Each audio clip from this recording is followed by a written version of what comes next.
Bonjour, aujourd'hui nous allons parler dans cette série de capsules de vidéos de la puissance de l'entourage dans la réussite de nos projets. Pour réussir, il est important d'être dans le bon bain. Alors réussir, c'est quoi? Réussir, ça peut être matériel. Ok, je n'ai pas observé depuis le temps que je coach toutes ces femmes que ce soit vraiment ça qui les rende heureuses, épanouies. Il manque, si on n'est que money driven, que attiré par la réussite matérielle, il manque très vite quelque chose qui nous nourrit le corps, le cœur, le hara. Donc, la réussite, déjà, il faut la définir. Pour moi, la réussite, ça serait parvenir à rassembler tous les éléments qui nous donnent le plus de sens pour nous et pour le monde. Être signifiant, c'est-à-dire ce que je fais a du sens pour moi, me nourrit, me fait du bien, me permet de vivre largement et déployer mes ailes, et a un sens, une portée dans le monde. Donc ça, c'est une des définitions de la réussite. Il y en a plein. Quelle est la vôtre ?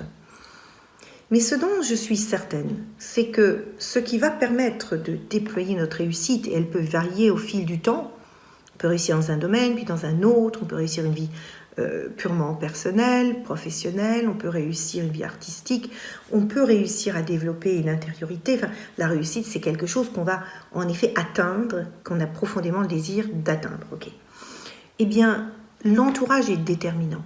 Un entourage, c'est quoi ? Ce sont des gens qui croient en nous, qui portent des valeurs similaires, en tout cas à minima, des valeurs qui sont porteuses pour nous, qui vont nous donner de l'inspiration. Donc l'entourage est déterminant. On dit souvent en PNL que nous sommes la moyenne des 5 personnes les plus proches, en termes de salaire, de revenus financiers, etc. Peut-être, je ne sais pas. Je n'ai pas toujours observé ça, mais ce que je veux bien croire, c'est que les gens qu'on fréquente le plus nous contaminent quelque part.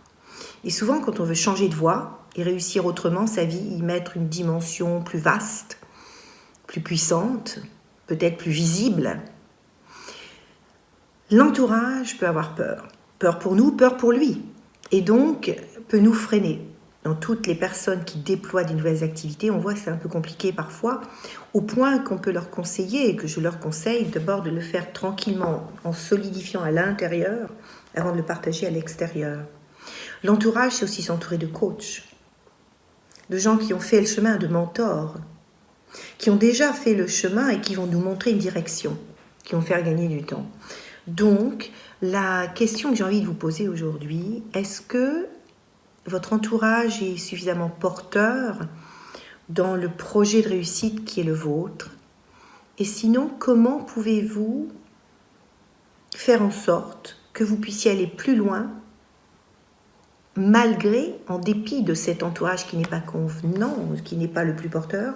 Et comment pouvez-vous vous entourer de personnes qui vont vous booster, vous tirer vers le haut? C'est une question importante. Comment souhaitez-vous vous entourer? Et peut-être dernière petite clé, moi c'est celle qui m'a beaucoup aidée dans tout mon chemin de vie, c'est j'ai choisi des modèles inspirants et j'ai cherché à les rencontrer. Ou quand j'ai rencontré des gens inspirants, j'ai fait en sorte de pouvoir faire un bout de chemin avec eux pour respirer leur air, leur parfum de réussite et comprendre les clés et voir si ça me correspondait. Croyez en vous et allez explorer ceux qui sont plus proches du modèle qui vous inspire pour aller vers votre propre grandeur. À très bientôt. Vous allez découvrir ce coffret en vol qui est magnifique. Et je vous embrasse, solairement vôtre. Prenez soin de vous.